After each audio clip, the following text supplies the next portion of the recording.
Before we get into today's show, let me tell you about the latest deal from Mike Lindell, MyPillow. Once again, the big box stores have canceled their orders simply because they don't agree with Mike Lindell's politics. They don't like it because he supports President Trump. Well, he's going to pass that savings on to you. No more middleman. And boy, does he have some great deals on the Giza Dream sheets and the Percal bed sheets. Listen to this. Giza Dream queen size, normally $139.98. Your wholesale price, $69.99 when you use promo code Joey. King size, only $79.99. The Percal queen size, normally $89.98. Your wholesale price, $29.98 when you use promo code Joey. Just call 1-800-893-4059 or go to MyPillow.com. Always use promo code Joey. Free shipping options available. This allotment's not going to last very long. When they're gone, they're gone. MyPillow.com. Promo code Joey. Thanks for joining me in the PhD Weight Loss and Nutrition Studios. To lose weight for the last time, visit myphdweightloss.com. Former Secretary of State Hillary Clinton ripped the House Oversight Committee after what she described as a chaotic deposition on Jeffrey Epstein, UFOs, and Pizzagate. She called it partisan political theater. We have the details for you. Kansas has officially invalidated driver's licenses and birth certificates for transgender residents who changed their sex designation on government documents under a law that took effect yesterday. And South Carolina Representative John McCravy joins us to talk about the State House passing a bill this week that will require the 10 Commandments to be displayed in every classroom in South Carolina. And he'll give us an update on other legislation the Family Caucus is working on this session as well. Also, we'll catch up with Lieutenant Governor Pamela Evette to get her response to President Trump's State of the Union speech, along with some key legislation working its way through the state legislature that will reduce boat taxes, home property taxes, and state income taxes. I told you we'd be back. And ye shall know the truth, and the truth shall make you free. It's Joey Hudson. I wanted to name it the Joey Hudson bill, but, they don't allow you to put names on bills. But I wanted to call it the Joey Hudson bill because I know that one's been near and dear to you for a number of years. That's how it's done. Let your voice be heard. And the truth shall set you free. Here's Joey Hudson. Former Secretary of State lashed out at members of the House Oversight Committee. Hillary Clinton accused them of performing partisan political theater by subpoenaing her and what she considered the fruitless testimony about her association with deceased pedophile Jeffrey Epstein and his convicted madam, Ghislaine Maxwell. The closed-door deposition at the Chappaqua Performing Arts Center in upstate New York stretched for more than 6 hours yesterday. It was derailed briefly when Representative Lauren Boebert improperly leaked a photo of Clinton from inside the hearing room to a conservative influencer who posted it on X.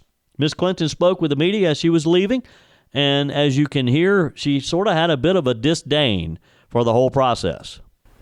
Well, I have just finished testifying. I answered every one of their questions as fully as I could, based on what I knew. And what I knew is what I said in my statement this morning. I never met Jeffrey Epstein, never had any connection or communication with him. I knew Ghislaine Maxwell casually as an acquaintance. But whatever they asked me, I did my very best to respond. I don't know how many times I had to say I did not know Jeffrey Epstein. I never went to his island. I never went to his homes. I never went to his offices. So it's on the record numerous times. It then got, at the end, quite unusual because I started being asked about UFOs and a series of questions about Pizzagate, one of the most vile, bogus conspiracy theories that was propagated on the internet, that was serving as the basis of a member's questions to me. And how have you been personally preparing for the deposition that is coming tomorrow? Are you 100% confident that there isn't anything that the former president knows about Epstein's crimes? I am, and I think the chronology of the connection that he had with Epstein ended several years before anything about Epstein's criminal activities came to light, and and that he was charged and sadly given a sweetheart deal, which, as I said in my statement, had that not happened, perhaps his predatory behavior could have been stopped earlier. In her opening statement yesterday, the former First Lady called the hearing an abdication of duty and an insult to the American people before suggesting alternative lines of inquiry for the GOP-led panel. That included pressing the committee to dig deep into President Trump's ties to the deceased Epstein, while also ripping Republicans for engaging in a probe designed to what she called protect one political party. Clinton, the 2016 rival, of course, of Trump, she's never gotten over that defeat, said, you've compelled me to testify, fully aware that I have no knowledge that would assist your investigation in order to distract attention from President Trump's actions and to cover them up despite legitimate calls for answers. Clinton also urged a subpoena of billionaire Elon Musk, citing the former Doge leader and tech mogul's emails with Epstein for more than a decade. Answered for the first time why her daughter Chelsea hosted Miss Maxwell, at her 2010 wedding. The former secretary said she came as a +1, the guest of someone who was invited. There were a lot of questions we asked that we weren't satisfied with what we got, Oversight Chairman James Comer told reporters after the hearing. Comer said the number of times that she said, "I don't know, you'll have to ask my husband," was more than a dozen. Scott Perry added, one of the things I learned today is if you really have specific questions about Clinton Global Initiative or the relationship between the Clintons and Jeffrey Epstein and Ms. Maxwell, you got to ask Bill Clinton. Later in the hearing, after her lapse in protocol, Ms. Boebert also was happy to dodge questions by citing past Clinton scandals. She said, I returned to my hotel and installed the BleachBit software. She later told reporters in a reference to the program used to delete emails from Clinton's private server in 2015, which just, according to those who are in the know, it just absolutely wiped out her hard drive and with no way of pulling it back up. Of course, that's what the Republican Congresswoman was hinting at. She said, I guess in regards to taking photos, I do not recall. Now, I don't know if the photo, if there's any repercussions for Ms. Boebert for having posted that or sent it to someone to post or what.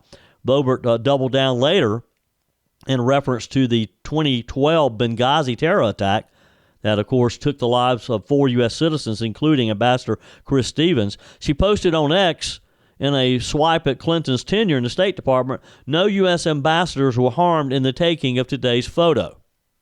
Lauren Boebert is not going to be pressured into doing nothing that she doesn't want to do. At the end of the deposition, Ms. Clinton mentioned that Republicans also grilled her about UFOs and a series of questions about Pizzagate. As you heard in the clip a minute ago I shared with you, she called it the most vile, bogus conspiracy theories created on the internet. Clinton and Comer said a video and transcript will be produced very soon so that I guess we all can watch and read about what was said. Both Republicans and Democrats on the Oversight panel had their opportunity. The committee, Hillary Clinton's prepared statement read, the committee justified its subpoena to me based on its assumption that I have information regarding the investigations into the criminal activities of Jeffrey Epstein. She said, let me be as clear as I can be. I do not. I do not recall ever encountering Mr. Epstein. I never flew in his private plane or visited his island, homes, or offices. I have nothing to add to that. So we'll see. According to the chairman, those questions included some of the questions he was not happy with the answers. Comer said, we worked for 6 months to get the Clintons to come in. No one's accusing the Clintons of any wrongdoing, but we do have a lot of questions. And he said that one of those questions included, how did Epstein accumulate so much wealth? How was he able to surround himself with some of the most powerful men in the world? Was he an asset for our government or any other government? And these are questions that they still have no answers for. Democrats on the panel emerged fewer than 2 hours after the questioning began to affirm that Hillary Clinton had fully cooperated, had answered all questions put to her, but had zero knowledge of any wrongdoing. Representative Robert Garcia, Democrat from California, said we should depose the person that is mentioned in the Epstein files almost more than any other person next to Ms. Maxwell, and that's Donald Trump.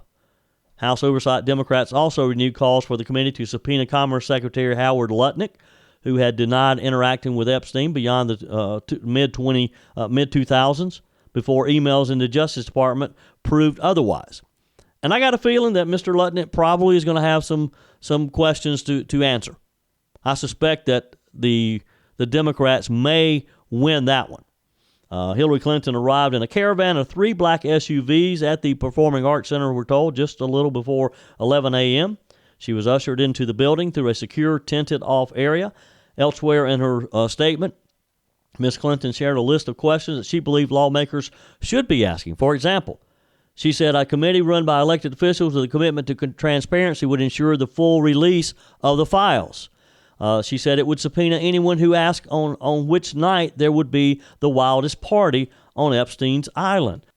Now, of course, she is referencing a email exchange between Elon Musk and Jeffrey Epstein. The question was asked, what day night will be the wildest party on your island? Other emails indicate that the Tesla and SpaceX founder never visited Little St. James, which is how the island was referred to, with Musk writing in a January 2013 email, logistics won't work this time around. Musk has said, I've never been to any Epstein parties ever and have many times called for the prosecution of those who have committed crimes with Epstein. GOP shots like Ozempic are everywhere right now, but here's the question. What happens when you stop? If you don't fix the reason your body gained weight in the first place, the weight comes back. Joey Hudson here at PhD Weight Loss. They don't just treat the weight as the problem. They treat it as a symptom of metabolic dysfunction, hormone imbalance, or inflammation. If you don't correct those, no shot or hack will ever last. PhD looks at you holistically to improve your health span, your energy, and your longevity, because losing weight is one thing, but keeping it off for life is another. Right now, when you call PhD Weight Loss and mention Joey Hudson, you'll receive 2 free weeks in the program, and they'll cover the cost of your food. That's real results with zero guesswork. Again, mention Joey Hudson when you call 864-644-1900. That's 864-644-1900. Visit them online at myphdweightloss.com. Stop chasing weight. Start fixing what actually is causing it. Call today. Be sure and tell them Joey Hudson sent you. Get your 2 free weeks in the program. 864-644-1900. Join me on the guest line from Greenwood, Representative John McCravy. How are you, sir? I'm doing great, Joey. Always good to have you. You guys have been pretty busy this session. The South Carolina House of Representatives this week passed a bill that simply requires the 10 Commandments to be posted in classrooms. Tell us about this bill. Well, Joey, this is a bill that started in Louisiana, and to Thomas Beach's credit, Representative Beach, he filed this bill several years ago, and the Family Caucus took it up as one of our priorities, and Representative Long got it across the finish line just this week. So we were very happy to see that. It's important for our children to at least be able to see, one of the founding principles or documents, you might say, of all of Western society. And so we had ecclesiastical law, then England adopted civil law, but it was influenced greatly by the Bible and the 10 Commandments. And then that law came to America, and a lot of our republic was founded on the same principles. Yeah. So it's an important historical document as well as a religious document. So what does the bill require? Well, all it requires is that the 10 Commandments be posted in every classroom in public schools in our state and also in colleges. Yeah. And so that's all it requires. It doesn't require anybody to adopt it as their religion or anything like that. It doesn't, it's there as a historical document, but it's got great principles in it and great guidelines for life in it. Yeah. And, with all the discipline problems we have in school, this certainly can't help anything. Can't hurt anything. Exactly. It says don't murder people, don't steal, don't lie. I mean, this is the traditional values of our country and of our state and of our area. Yeah. And so, it's important to our people that this be at least in a place where kids can see it. Kids aren't always taught about these things nowadays, Joey. We were certainly raised at a different time. But kids nowadays, I had a kid not long ago. He he's about 10 or 12 years old. And he pushed his sister down. And I said, son, has anybody ever told you don't hit girls? And his answer was, Joey? He said, no. Nobody's ever told me that. Wow. That's the kind of society we've got to get back to some of our traditional values. Yeah. Yeah. So, and our teachers, I was talking to teachers today, and one of their number one problems is discipline in the classroom. And so these principles are consistent with what kids need to know nowadays. Yeah. So it has a dual purpose. It's history, but it's also good guidelines and good values. Yeah. Representative John McCravy is my guest today. So as far as the implementation of this, how will this work? I mean, is there an organization that will print a copy of the Ten Commandments and distribute it to the schools, or are the schools just asked to do this and they're on their own as far as getting the proper document posted somewhere? Well, it's not an expensive thing to do. And just like our motto act that we passed, In God We Trust, that's now posted in a conspicuous place in our schools. And nobody complained about the cost of that. It was just a poster. It's just something that's real easy to do. Yeah. And certainly if there's any pushback on that, we can certainly get them all they need from volunteer sources. Yeah. I can name a bunch of businesses that be happy to contribute all they want. Exactly. So I don't think that'll be an issue. Yeah. Well, you would have thought that this would not be that tough of a bill to pass anyway, but I happen to notice that you guys spent about 7 hours debating this. So was there pushback? Oh, yeah. It was really along party lines. I mean, the Democrats did not like it. They complained about it. The debate became really nasty on the floor. I mean, there were people, in my opinion, that were being sacrilegious, mocking the word Jesus, violating one of the Ten Commandments, which says don't use the name of God in vain. Yeah. And so they were actually violating the Ten Commandments on the floor. But anyway, wow. The ACLU doesn't like it, so it must be a good bill.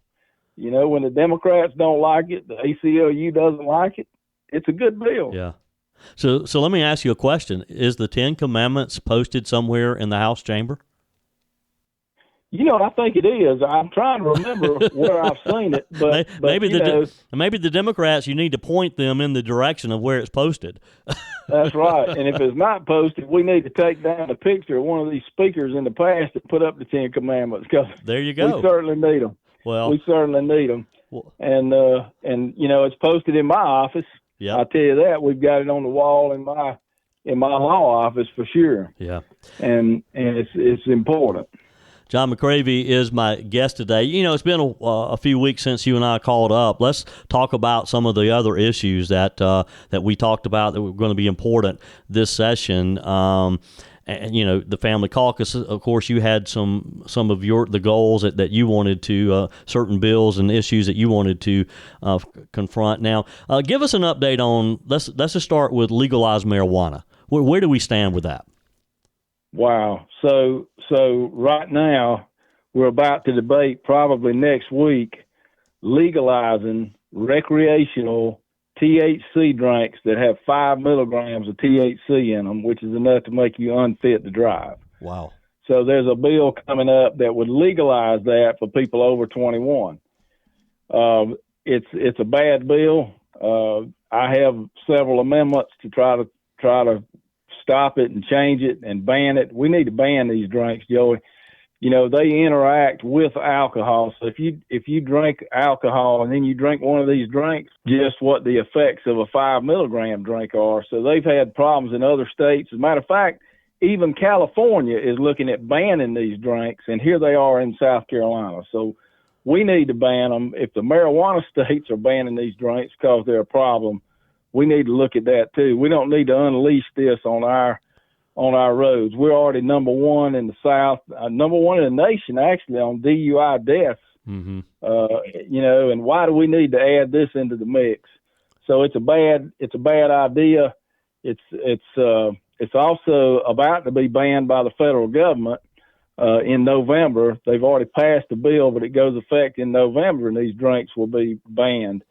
And a lot of these big companies are giving big money here in South Carolina. What they want to do, though, is they want to dump their inventory because they're scared they're gonna lose all these cans, these illegal drinks that they've made.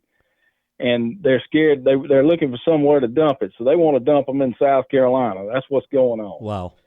So it's a bad deal. The Republican women came out against it this week. I was so proud of them. The South Carolina Federation of Republican Women. In our South Carolina Republican platform, it says do not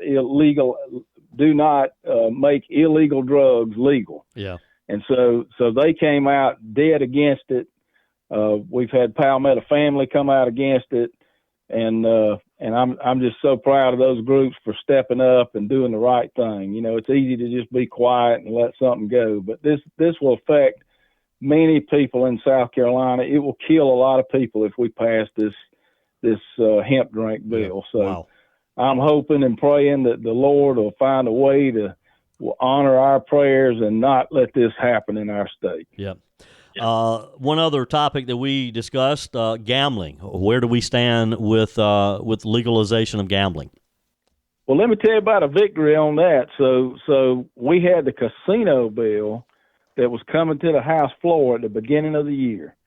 Joey, I was the only one that went to the subcommittee and opposed it as a legislator when it was coming through.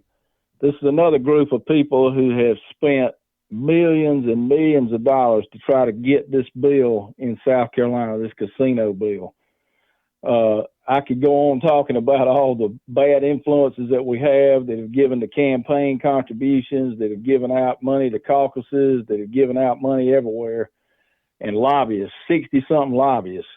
But anyway, as the bill was coming up, Pamela family has organized pastors from all over the state, and almost 200 pastors showed up right at the beginning of the session and went and talked to their legislators, and they had a rally downstairs. I was really fortunate enough to be able to go to it along with several other good legislators in the Family Caucus and others. And they made a difference. I believe they made a difference because they finally decided not to bring it up, and it was sent back to committee right after that. So I think our state, actually did stand up and make a difference. Our citizens made a difference on that bill. We don't need a casino. It brings with it crime. It brings, prostitution, human trafficking, drugs. I mean, you name it, it brings it with it. Yep. And Ron Reddy even talked about this in his experiences overseas, seeing what casinos do. Yeah. So he really, all that made a big difference, and we were able to stop that, Joey. So I'm so proud of our state for doing that. Well, and so what you're saying is that is a praise report for sure to be able to stop that for sure. Representative John McCravy is with me today, and we always appreciate what you do in the Family Caucus for standing up for all being on the right side of the issues, and it's always a pleasure to have you on the show. And we appreciate your time today. Well, anytime. Maybe I can come back and talk about parental rights that we were able to pass in the House too, because that was another big victory we had this year. So anyway, we'll catch Joe, up. It's always great to talk to you, man. Yeah, we'll catch up again real soon. I have a quick update for you on the North Carolina mom who vanished in 2001 and has been pictured for the first time since she was found last week. I told the story about this yesterday, and if you missed it, you can find it on my YouTube channel. Just search for Joey Hudson on YouTube, and you can see the whole story. But Michelle Hundley Smith, she's 62 years old.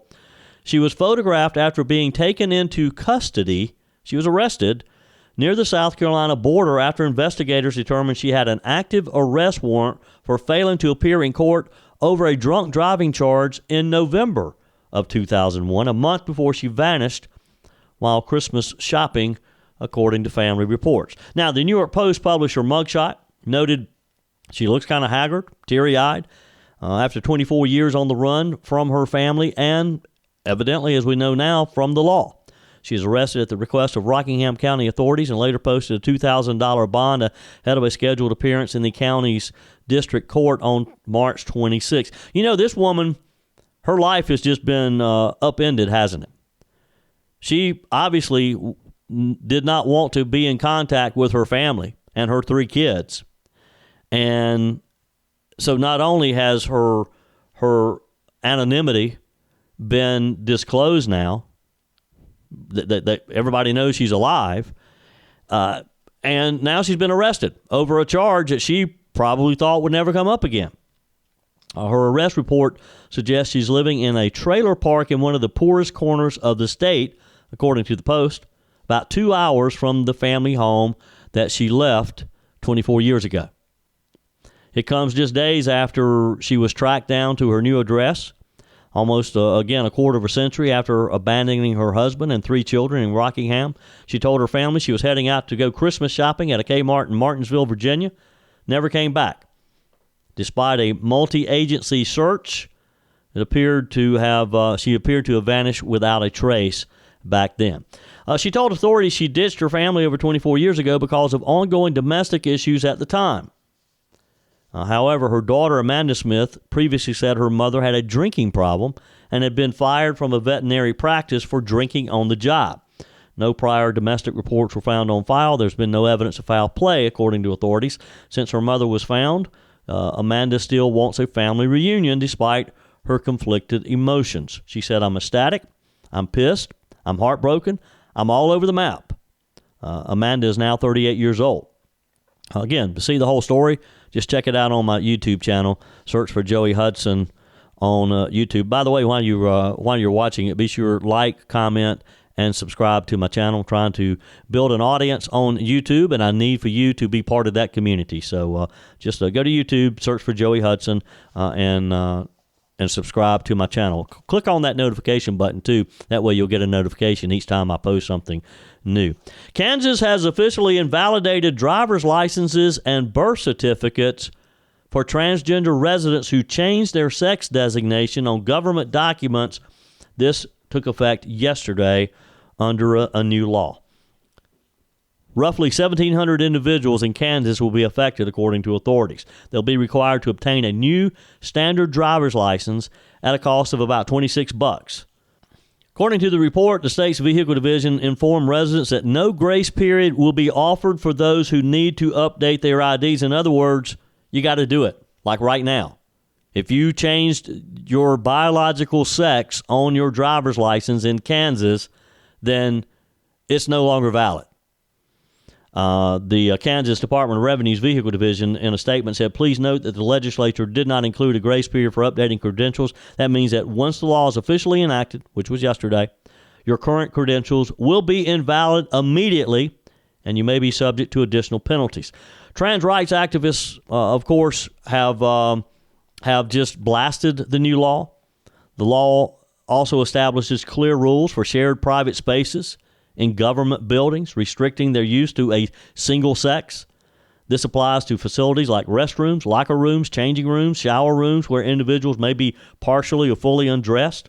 The bill further reinforced a strict definition of sex and gender as an individual's biological sex, either male or female. You got 2 choices at birth. Consequently, individuals or entities who violate the space restrictions, we're told, will face significant civil penalties or potential criminal charges.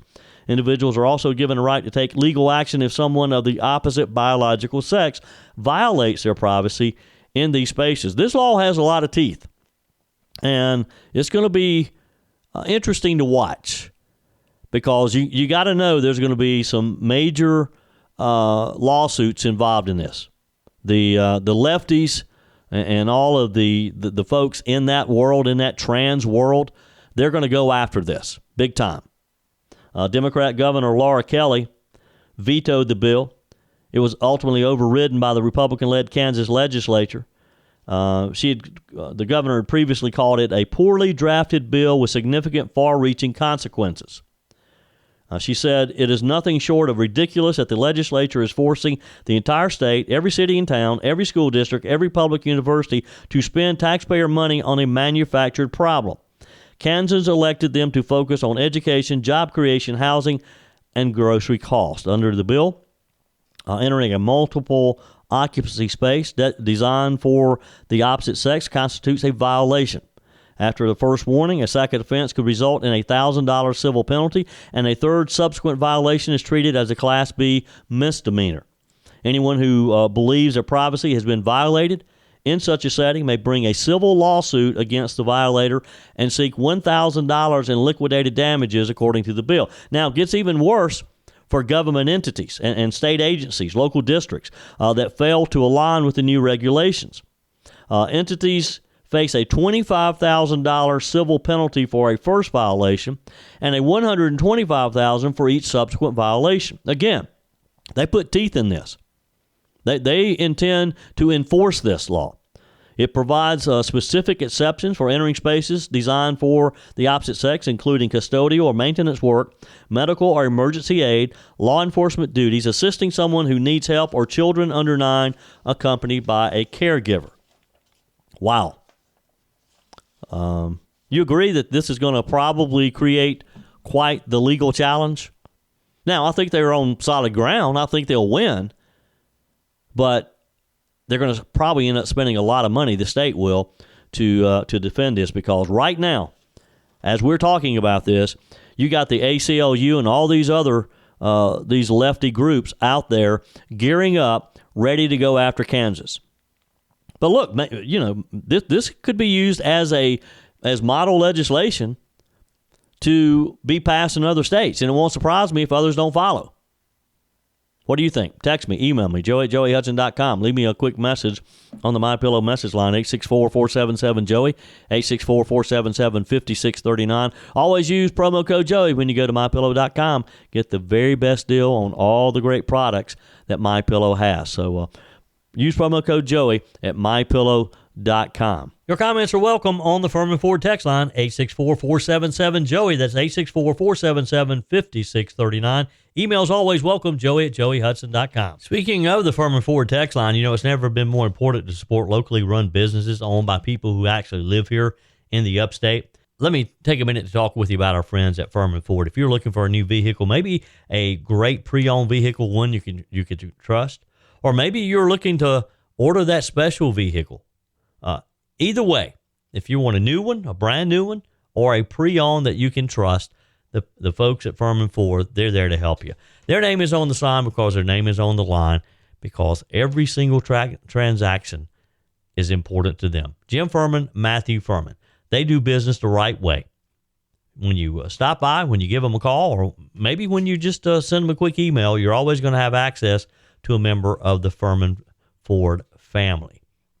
And by the way, they also offer great service, and you're not going to have to wait weeks and weeks to get it done. And you do not have had to purchase your vehicle at Furman Ford. Doesn't even have to be a Ford. They service all makes and models. Visit my friends at Furman Ford online at FurmanFord.com, FurmanFord.com. On our guest line today, Lieutenant Governor Pamela Evette. Welcome. Did you watch the State of the Union the other night? Joey, I hurried home. I had 11 events that day, and hurried home and threw on my pajamas and sat at the TV. And he was awesome. Like he always is awesome. Yep. And I think it was really telling when he basically said, if you love America and you're here to protect Americans, stand on your feet. And the entire Democratic Party sat down, and Americans, open your eyes. Yep. I mean, believe people when they're answering your questions. Look, I understand. So, I understand they don't like the guy. I get that. But how do you sit there knowing that the entire nation is watching you and you won't stand up to say that I'm going to protect you? I mean, when they in the one, I don't even know who he is. So he's probably, doing nothing in Congress because I've never seen him. Was like sleeping. Yes. See, he has his eyes closed. His head was on his arm. It's like, you just look at that and go, wow, what is going on? Yeah. Use common sense, right? We may not all agree on certain things as Republicans. I wish we banded together a little bit more at times, but at least I can't imagine if somebody said, listen, if somebody asks if we love America, we're all going to sit. I mean, Yeah. Republicans would be like, yeah, that doesn't work for me. And we would, do what we thought was right. But it's not surprising. I think the fact that we knew he was going to give a very long speech, but he hit a lot of topics, longest State of the Union address in history. But he hit really good topics, right? Like he talked about how much better we're doing, and he defined, how much we had to turn around from during the the dismal Biden administration era, and what we're trying to do to keep the world safe and protect our country and bring jobs back and change technology. I think he addressed a lot of issues that people were really passionate about or confused on, energy being one of them. So I thought he gave a great speech. I thought the rebuttal was weak. I mean, The rebuttal was exactly what you would have expected, right? Yeah. Lies, blah, blah, blah, doesn't care, it's it's like, you guys better come up with a new song and dance, because this one is getting real boring. Yeah. Well, it was, and I loved all of the various guests that he recognized. I mean, just some true heroes there. The guy, 100 years old. And he served our country, fought to protect our country, fought to protect everyone in that room. So I thought it was just a great evening and a wonderful time for the president. All right, let's talk taxes because the South Carolina General Assembly has a chance to make some significant changes to our tax burden, if they will. So here's where we are. Last week, the South Carolina Senate agreed to lower property taxes on boats because the Palmetto State has one of the highest tax rates on boats in the nation. Will the governor sign that bill if it makes it to his desk? I know there's some changes, or I guess the House has to concur with some changes. Will the governor sign it, and would you sign it if you're in the governor's office? I absolutely would. Joey, I never speak for the governor. I mean, we haven't seen it, and it's probably pretty off my normal pace to say I would sign something that we haven't got to the finish line. But I've always been very passionate. We have 29 boat manufacturers here in South Carolina, huge part of our economy. And the fact that so many South Carolinians title their boats in neighboring states because our tax burden is so high, it's really, it's a very sad tale. So I have been working with the South Carolina Boating and Fishing Alliance to kind of rectify this. And I hope we do. Taxes are just a way to make people frustrated. To overburdensome and overburdensome taxes runs away business.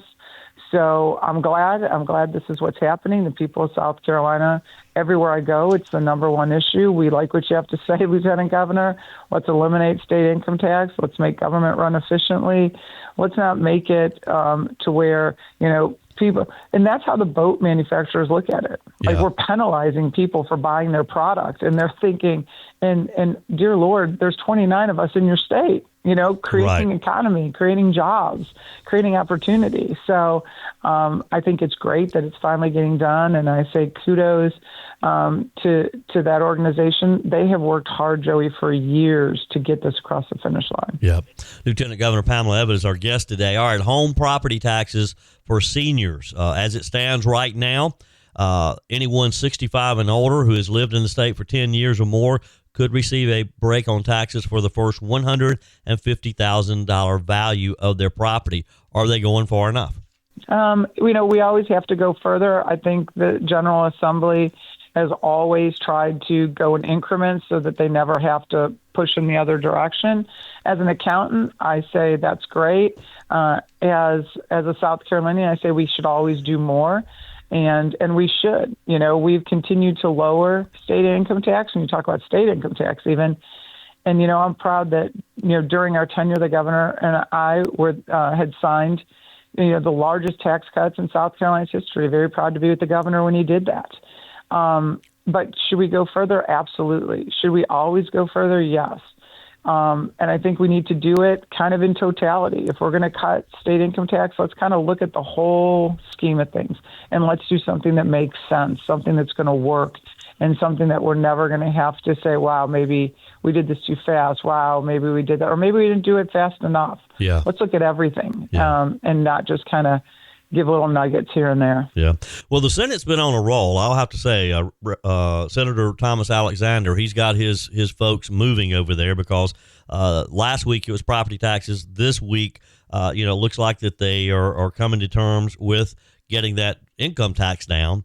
Again, the House has to concur, but it's really been a good year so far. If all of this, if they finalize it and send it to the governor's desk and he signs it, we're going to have a pretty good year as far as reducing our tax burden overall. Well, and I've said it forever.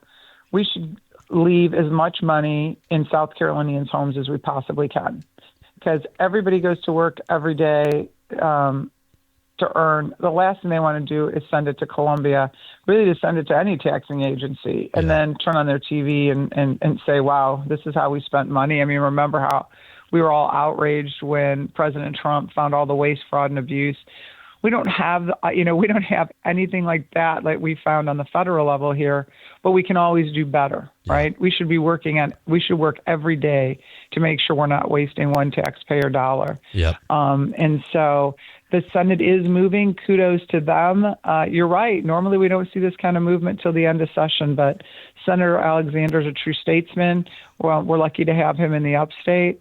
And he is. They are moving for senators. They are moving with a rapid pace, Joey. So it's good. It'll be good to see. The House is going to have their work cut out for them when all these bills get back there. Yep, for sure. All good. Lieutenant Governor Pamela Evette, be safe out there, and we'll check in with you again next week.